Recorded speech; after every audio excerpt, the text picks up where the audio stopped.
Peace. Peace. I'm Howard Gibstein. I'm a poet, and I'm here with my fellow poet, Lynn Rogers, who wrote this book called Born in Berkeley. Lynn, what inspired you to write this? Well, I was born in Berkeley for one thing. I grew up in a pivotal time. I had post-war parents who gave all they could to us. My mother had been a love child in the 20s. She had a little bit of inner turmoil. She began acting it out on me and my dad. And so that propelled me, although I appreciate her creativity now, it propelled me on the road at an early age. And when I was 16, I ended up, after having been in the civil rights and peace movements from like 14, 15, even the anti-Vietnam Day movement, I fled to Mexico ostensibly to go to a girls' school, but quickly changed schools and went on the road. And so these are experiences I lived. You were very precocious, 14 and 15, to be involved in the peace movement, and you were.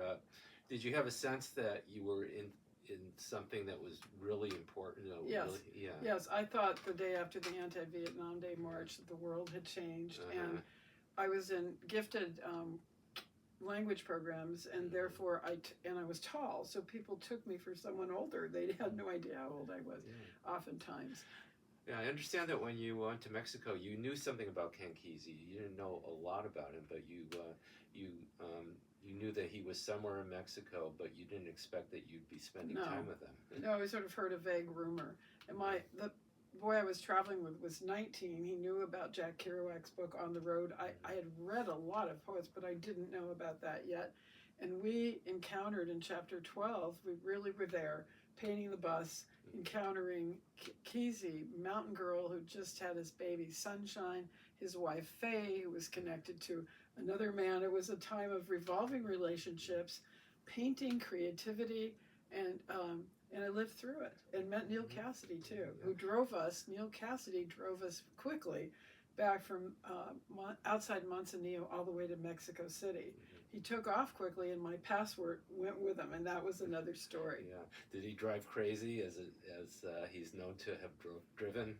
You know, I was so young. I remember being afraid when a father and son in Mexico drove us really fast. But I was probably more subdued, being with these well-known strangers. I think a lot of us, we might have slept on the roof. I'm not sure. We all slept in the jungle. So it was a real experience. I can really talk about it, and I'm excited to do so, as Sparring with Beatnik Ghosts has recently reformatted in a brand new way, Born in Berkeley. Thank you, Howard, for your interest. Thank you, Lynn.